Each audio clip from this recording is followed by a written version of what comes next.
ಎಲ್ರಿಗೂ ನಮಸ್ಕಾರ. ಈಗ ಏನೊಂದು ನಿಮಗೆ ಕಾಯಿಲೆ ಬಂದಿದೆ ಅಂತಂದರೆ ಅದು ಶುಗರ್ ಆಗಿರ್ಬೋದು, ಹೈ ಬಿ ಪಿ ಆಗಿರ್ಬೋದು, ಹೈ ಕೊಲೆಸ್ಟ್ರಾಲ್ ಆಗಿರ್ಬೋದು, ಪ್ರಪಂಚದ ಯಾವುದೇ ಸಮಸ್ಯೆ ಇದ್ದರೂ ನೀವು ಅದನ್ನು ಭಯಪಡಬಾರ್ದು. ಯಾಕೆ ಹೇಳ್ತಾ ಇದ್ದಾರೆ ಅಂದರೆ, ಬಹಳ ಜನರಿಗೆ ಗೊತ್ತಿಲ್ಲ ಯಾವುದೇ ಒಂದು ಸಮಸ್ಯೆ ಬರುತ್ತೆ ಅಂತಂದರೆ ಅದು ಒಮ್ಮೆಲೆ ಬಂದಿರೋದಿಲ್ಲ ಅಲ್ವಾ. ನೀವು ಮಾಡಿರ್ತಕ್ಕಂಥ ಹಿಂದೆ ತಪ್ಪುಗಳನ್ನು ಈ ಕೆಲಸ ಮಾಡಿದ್ದಲ್ಲ, ಅದರಿಂದ ಬಂದಿರುತ್ತೆ. ಅದನ್ನು ಸರಿಯಾದ ರೀತಿಯಿಂದ ಮತ್ತೆ ಯಾವ ರೀತಿ ನೀವು ಮೊದಲು ಯಾವ ರೀತಿ ಇದ್ದೀರಾ, ಕಣ್ಣಲ್ಲಿ ತೇಜಸ್ಸು, ವಾಣಿಯಲ್ಲಿ ಅದ್ಭುತವಾದಂತಹ ಒಂದು ವರ್ಚಸ್ಸು, ಇವು ಎಲ್ಲವನ್ನು ನಾವು ಅದ್ಭುತವಾದಂಥ ಜೀವನವನ್ನು ಮೊದಲು ಇತ್ತು. ಈಗ ಮುಂದೆ ಬರ್ತಾ ಇಲ್ಲ, ಮೊದಲಿದ್ದ ಜೀವನ ಇಲ್ಲ, ಮೊದಲು ಭಾಳ ಚೆನ್ನಾಗಿತ್ತು, ಈಗ ಇರಲಿಲ್ಲ ಅಲ್ಲ. ಮೊದಲು ಇತ್ತು, ಈಗೂ ಇದೆ.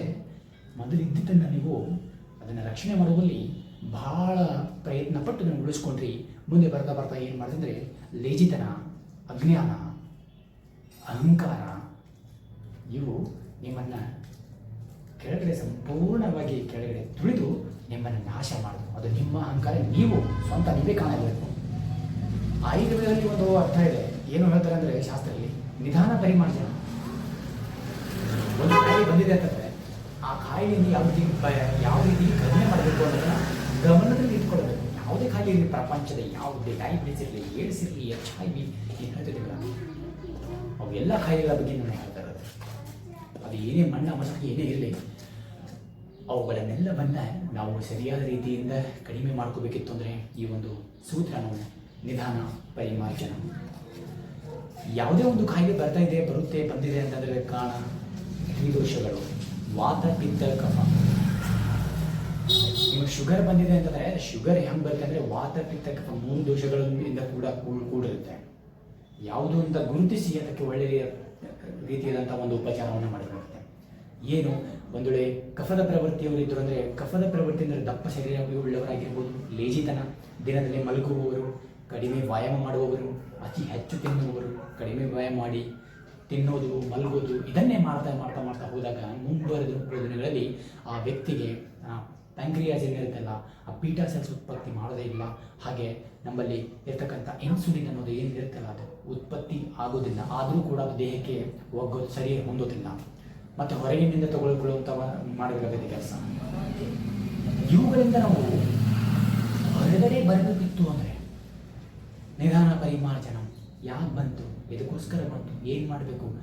ಆಯುರ್ವೇದದಲ್ಲಿ ಪಂಚಕರ್ಮ ಅಂತ ಇದೆ. ಮೊದಲು ಶರೀರವನ್ನು ಸಂಪೂರ್ಣವಾಗಿ ಶುದ್ಧೀಕರಿಸಿ ಆಮೇಲೆ ಬೇಕಾದರೆ ನೀವು ದಿನನಿತ್ಯ ಜೀವನದಲ್ಲಿ ಗುಳಿಗೆ ತಗೊಳ್ಳೋದಾಗಿರ್ಬೋದು, ವ್ಯಾಯಾಮ ಮಾಡೋದಾಗಿರ್ಬೋದು, ಆಹಾರ, ವಿಹಾರ, ಆಚಾರ, ವಿಚಾರ ಇವುಗಳೆಲ್ಲವನ್ನು ನೀವು ಮಾಡಬೇಕಾಗತ್ತೆ. ಆವಾಗ ಏನಾಗಿದೆ, ಶರೀರದಲ್ಲಿ ಪಂಚಕರ್ಮಗಳ ಮುಖಾಂತರವಾಗಿ ಶರೀರ ಇವು ಹೇಳ್ತಾರಲ್ಲ ನಾವು, ಈ ಬಸ್ತಿ ಕರ್ಮ ಆಗಿರ್ಬೋದು, ರಕ್ತಮೋಕ್ಷಣ, ನಶ್ಯಕರ್ಮ, ವಮನ, ವಿರೇಚನ, ಇವು 5 ಕರ್ಮದಲ್ಲಿ ಪ್ರತ್ಯೇಕವಾಗಿ ಯಾವ ಕಾಯಿಲೆಗೆ ಏನು ಮಾಡಬೇಕು ಅನ್ನೋದು ಪಂಚಕರ್ಮದಲ್ಲಿ ಸಂಪೂರ್ಣವಾಗಿ ನಮ್ಮ ಶಾಸ್ತ್ರದಲ್ಲಿ ಇದೆ.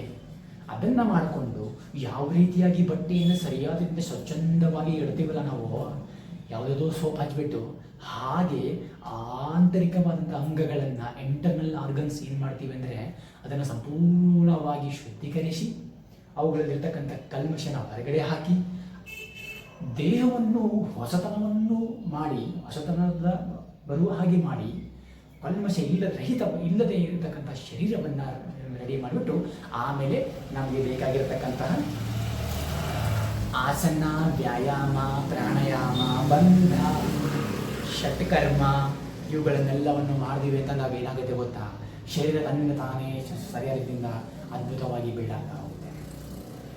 ಶರೀರ ಯಾವಾಗಲೂ ಮಧ್ಯಮ ವರ್ಗದಲ್ಲಿರಬೇಕು. ದಪ್ಪನೂ ಇರ್ಬೋದು, ಅತಿ ತೆಳ್ಳನೂ ಇರಬಾರ್ದು, ಮಧ್ಯಮದಲ್ಲಿರಬೇಕು. ಹಾಗಿರ್ಬೇಕಿತ್ತು ಅಂದರೆ ನಿಮಗೆ ವ್ಯಾಯಾಮ ವರದಾನ. ವ್ಯಾಯಾಮ ಮಾಡಿ, ಖಂಡಿತವಾಗಿ ಯಾವುದೇ ಅನುಮಾನ ಇಲ್ಲದೆ ವ್ಯಾಯಾಮ ಮಾಡೋದ್ರಿಂದ ದೇಹದ ಬೊಜ್ಜು ಖಂಡಿತವಾಗಿ ಕರಗುತ್ತೆ. ಅದರಲ್ಲಿ ಯಾವುದೇ ಅನುಮಾನ ಇಲ್ಲ. ಅನುಮಾನ ಇದ್ದರೆ 1 ಮಂತ್ ಆನ್ಲೈನ್ ಕ್ಲಾಸ್ ನಮ್ಮ ಜೊತೆ ಜಾಯ್ನ್ ಆಗಿ ನಾನು ನಿಮ್ಮನ್ನು ತೋರಿಸ್ತೀನಿ. ಮಿನಿಮಮ್ 1 ಮಂತ್ನಲ್ಲಿ 3 ರಿಂದ 4 ಕಿಲೋ ಕಡಿಮೆ ಮಾಡುವಷ್ಟು ನಾವು ನಿಮ್ಮನ್ನು ಹೇಳ್ತೀವಿ ವ್ಯಾಯಾಮನ. 1 ತಿಂಗಳು ಜಾಯ್ನ್ ಆಗಿರಬೇಕು ನೀವು. ಮತ್ತು ಊಟೋಪಚಾರ ಮೇಲೆ ಆಮೇಲೆ ನಿಮ್ಮ ದೇಹ ಶುದ್ಧಿ ಆಯಿತು, ಆಮೇಲೆ ವ್ಯಾಯಾಮ ಮಾಡ್ತೀವಿ, ಸಂಪೂರ್ಣವಾಗಿ ವೇಟ್ ಲಾಸ್ ಆಯಿತು. ವೇಟ್ ಲಾಸ್ ಆದ ನಂತರ ನಮ್ಮ ದೇಹಕ್ಕೆ ಬೇಕಾಗಿರ್ತಕ್ಕಂಥ ಎಲ್ಲ ಎನಿಗ್ರೆಂಟ್ ಸಿಗ್ತಾ ಹೋಯಿತು. ಪಚನ ಕ್ರಿಯೆ ಸರಿಯಾಗಿತ್ತು ಅಂತಂದರೆ ತಿಂದಂಥ ಎಲ್ಲ ಆಹಾರವನ್ನು ನಮ್ಮ ದೇಹ ಸರಿಯಾದ ತೆಗೆದುಕೊಂಡು ಒಳ್ಳೆಯ ಪೋಷಣೆಯನ್ನು ಕೊಡ್ತಾ ಹೋಗುತ್ತೆ. ಆ ಪೋಷಣೆ ಕೊಟ್ಟಾಗ ನಮಗೆ ಸುಸ್ತು ಬರೋದು, ನಿದ್ರೆ ಬರದೇ ಇರೋದು, ನಡೆಯೋಕ್ಕಾಗದೇ ಇರೋದು, ಯಾವಾಗಲೂ ಲೇಜಿತನ ಇವೆಲ್ಲ ಸಂಪೂರ್ಣವಾಗಿ ದೂರ ಆಗಿ ಒಂದು ಉನ್ನತವಾದ ಉತ್ತಮವಾದ ಜೀವನವನ್ನು ನಾವು ಪಂಚಕರ್ಮದ ಮುಖಾಂತರ ಸಂಪೂರ್ಣವಾಗಿ ಶರೀರ ಶುದ್ಧೀಕರಿಸಿದ ನಂತರ ನಾವು ಮಾಡುವಂಥ ಈ ಕೈಕ ಕಾರ್ಯ ಏನು ಅಂತಂದರೆ ನಿಧಾನ ಪರಿಮಾರ್ಜನ. ಅದು ಕೆಲಸ ಮಾಡ್ಕೊಂಡಿವೆ ಅಂತಂದರೆ ನಿಮ್ಗೆ ಯಾವುದೇ ಸಮಸ್ಯೆ ಇರಲಿ ಪ್ರಪಂಚದಲ್ಲಿ ಎಲ್ಲ ಸಮಸ್ಯೆಗೆ ಪರಿಹಾರ ಅನ್ನುವ ಹಾಗೆ ನಿಮಗೆ ಈ ಪಂಚಕರ್ಮ ಹೆಲ್ಪ್ ಮಾಡುತ್ತೆ. ಆಮೇಲೆ ನಿಮಗೆ ಶುಗರ್ ಇರ್ಬೋದು, BP ಇರ್ಬೋದು, ಕ್ಯಾನ್ಸರ್ ಆಗಿರ್ಬೋದು, ಮೂಲವ್ಯಾಧಿ ಆಗಿರ್ಬೋದು, ಸರ್ವೈಕಲ್ ಸ್ಪಾಂಡಿಲೈಟಿಸ್ ಆಗಿರ್ಬೋದು, ಲೋವರ್ ಬ್ಯಾಕ್ ಪೇನ್ ಆಗಿರಬಹುದು, ಏನೇ ಆಗಿರ್ಬೋದು, ಎಲ್ಲ ಸಮಸ್ಯೆಗೆ ಪರಿಹಾರ ಪಂಚಕರ್ಮ, ಯೋಗ ಮತ್ತು ಆಯುರ್ವೇದ ನಮಗೆ ಯಾವಾಗಲೂ ಕಾಪಾಡುತ್ತೆ. ಹಾಗಂತೆ ಅಲೋಪತಿಗೆ ನಾವು ಹೇಳಿಸೋಂಗಿಲ್ಲ. ಅಲೋಪತಿ ಬೇಕು, ಭಾಳ ಭಾಳ ಭಾಳ ಇಂಪಾರ್ಟೆಂಟ್. ಎಷ್ಟು ಆಯುರ್ವೇದ ಬೇಕು ಅಷ್ಟೇ ಅಲೋಪತಿನೂ ನಮಗೆ ಬೇಕು. ಎರಡನ್ನ ಸರಿಯಾದ ರೀತಿಯಿಂದ ಕೈ ಕೂಡಿಸಿ ನೀವೇನಾದರೂ ಅದನ್ನು ಸ್ವೀಕಾರ ಮಾಡಿದ್ರೆ ಅಂದರೆ ನಿಮಗೆ ಯಾವುದೇ ರೋಗವನ್ನು ಕಡಿಮೆ ಮಾಡೋದಕ್ಕೆ ಬಹಳಷ್ಟು ಹೆಲ್ಪ್ ಆಗ್ತಾ ಹೋಗುತ್ತೆ. ಹಾಗೆ ನಿಮ್ಮ ಜೀವನ ಶೈಲಿಯಲ್ಲಿ ಬದಲಾವಣೆ ಮಾಡಿಕೊಳ್ಳಿ. ಸಮಯ ಇಲ್ಲ, ಏನು ಮಾಡೋದು? ಈಗ ಸಮಯ ಇಲ್ಲ ಅಂದರೆ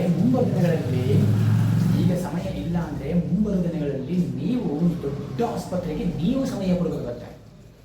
ಆ ಒಂದು ಬೆಡ್ ಮೇಲೆ, ಆ ಒಂದು ದೊಡ್ಡ ಬೆಡ್ ಮೇಲೆ ಮಲಗಿಕೊಂಡು ಅದಕ್ಕೆ ಆ ಬೆಡ್ಡಿಗೂ ಮತ್ತು ನಿಮಗೆ ನಂಟಾಗುತ್ತೆ.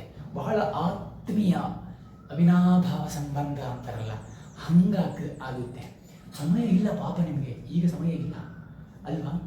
ಸಮಯ ಇಲ್ಲದವರಿಗೆ ಮುಂಬರುವ ದಿನಗಳಲ್ಲಿ ನಿಮಗೋಸ್ಕರ ದೊಡ್ಡ ಆಸ್ಪತ್ರೆಯಲ್ಲಿ, ಯಾಕೆ ದುಡ್ಡಿದೆ ಅಂತ.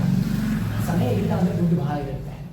ಆಮೇಲೆ ಅದೇ ದುಡ್ಡನ್ನು ಸಂಪೂರ್ಣವಾಗಿ ನಿಮ್ಮ ಕೊನೆಯ ದಿನಗಳು ಆ ಬೆಡ್ ಮೇಲೆ ಕಳೆಯುವಂಥ ಏನಾದರೂ ನಿಮ್ಮಲ್ಲಿ ಇಚ್ಛೆ ಇತ್ತು ಅಂದರೆ ಈಗಿನಿಂದಕ್ಕೆ ಸಮಯ ಇಲ್ಲ, ವ್ಯಾಯಾಮ ಬೇಡ, ಆಹಾರ ಬೇಡ, ಆಚಾರ ಬೇಡ, ವಿಚಾರ ಬೇಡ, ದಿನಚರ್ಯ ಬೇಡ, ರಾತ್ರಿಚರ್ಯ ಬೇಡ, ಋತುಚರ್ಯ ಬೇಡ, ಇವು ಏನನ್ನು ನೀವು ಫಾಲೋ ಮಾಡೋಕ್ಕೆ ಹೋಗ್ಬೇಡಿ. ಆಮೇಲೆ ತಿಂತಾ ಇರಿ, ಮೋಜು ಮಸ್ತಿ ಮಾಡ್ತಾ ಇರಿ, ಎಂಜಾಯ್ ದ ಲೈಫ್ ಅಂತ ಹೇಳ್ತಾ ಇರಿ. ಆಮೇಲೆ ಮುಂದಿನ ದಿನಗಳಲ್ಲಿ ಆವಾಗ ಸಮಯ ನಿಮ್ಮ ಜೊತೆ, ಆವಾಗ ಸಮಯ ಲೈಫ್ ಎಂಜಾಯ್ ಮಾಡ್ತಾ ಇರುತ್ತೆ. ಆವಾಗ ನೀವು ಮೂಕ ಪ್ರಕ್ಷೇಪ ಅಂತೇಳಿ ಕೇವಲ ಕೂತ್ಕೊಂಡು ಪಶ್ಚಾತ್ತಾಪದ ರಕ್ತ ಕಣ್ಣೀರು ಸುರಿಸ್ತಾ ಇರಬೇಕಾಗುತ್ತೆ. ಗಮನದಲ್ಲಿ ಇಟ್ಕೊಳ್ಳಿ. ಇದು ಆಗಬಾರ್ದು ಅಂದರೆ ಇವತ್ತೇ ಒಂದು ದೃಢ ಸಂಕಲ್ಪನ ತಗೊಳ್ಳಿ. ಅನುಮಾನ ಇದ್ದರೆ ಕಾಂಟ್ಯಾಕ್ಟ್ ಮಾಡಿ, ನಾನು ನಿಮ್ಮನ್ನು ಆನ್ಲೈನ್ ಮುಖಾಂತರ ನಿಮ್ಮ ವೇಟ್ನ ರಿವ್ಯೂಸ್ ಮಾಡಿಸ್ತೀನಿ.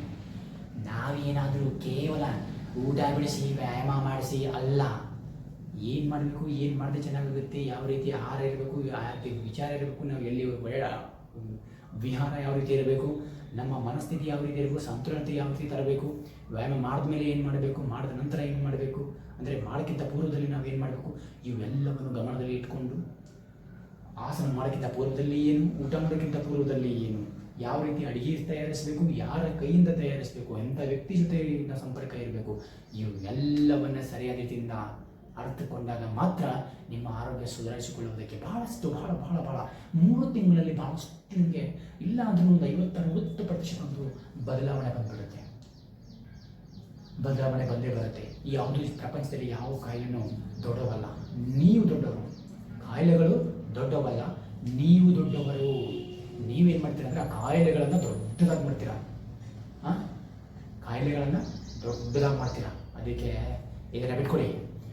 ಬಿಟ್ಟು ಆನ್ಲೈನ್ ಆಗಿರ್ಬೋದು, ಆಫ್ಲೈನ್ ಆಗಿರ್ಬೋದು, ನಾವು ಖಂಡಿತವಾಗಿ ವೆಯ್ಟ್ ಲಾಸ್ ಆಗಿರ್ಬೋದು, ನಿಮ್ಮ ಯಾವುದೇ ಸಮಸ್ಯೆ ಇರ್ಬೋದು, ಆ ಸಮಸ್ಯೆಗೆ ಪರಿಹಾರ ಆಗುವಂತೆ ನಮಗೆ ಯೋಗ ಮತ್ತು ಆಯುರ್ವೇದ ಕಾಪಾಡುತ್ತೆ, ಕೈ ಹಿಡಿಯುತ್ತೆ. ನಮ್ಮ ಪೂರ್ವಜರು ಭೂತ ಭವಿಷ್ಯತ್ತು ವರ್ತಮಾನ ಕಾಲಗಳೇ ಅಲ್ಲದೆ ಹಣೆ ಬರಹ ಕೂಡ ತಿಳಿಯುವಂಥ ಸಾಮರ್ಥ್ಯ ಶಕ್ತಿ ಅವರಿಗಿತ್ತು. ಅದಕ್ಕೋಸ್ಕರನೇ ಆಯುರ್ವೇದವನ್ನು ಮಹಾದ್ಭುತವಾದಂಥ ಜ್ಞಾನವನ್ನು ಕೊಟ್ಟು ಮುಂಬರುವ ಪೀಳಿಗೆಗೆ ಯಾವ ರೀತಿ ಕಡಿಮೆ ಮಾಡಿಕೊಳ್ಬೇಕು, ಯಾವ ರೀತಿ ಜೀವನ ಮಾಡಬೇಕು, ಯಾವ ರೀತಿ ಹೆಂಗೆ ವ್ಯವಹಾರ ಮಾಡಬೇಕು, ಯಾವ ರೀತಿ ಹೆಂಗೆ ಇರಬೇಕು ಅನ್ನೋದನ್ನು ನಾವು ಕಲಿತುಕೊಳ್ಬೇಕಾಗುತ್ತೆ. ಈ ರೀತಿ ಮಾಡೋದ್ರಿಂದ ನಮ್ಮ ಜೀವನವೇ ಒಂದು ಶಾಶ್ವತ ಸುಖದ ಪಯಣ ಸಾಗ್ತಾ ಇರುತ್ತೆ. ಹಾಗೆ ಯೋಗ ಮತ್ತು ಆಯುರ್ವೇದ ಸಂಪೂರ್ಣವಾಗಿ ಅದರ ಒಳಗಡೆ ಬಂದು ನೀವು ಆ ವ್ರತದಲ್ಲಿ ಅದ್ಭುತವಾದಂಥ ಜೀವನ ನಿಮ್ಮದಾಗಲಿ ಅಂತ ಹೇಳ್ತಾ ಎಲ್ಲರಿಗೂ ನಮಸ್ಕಾರ.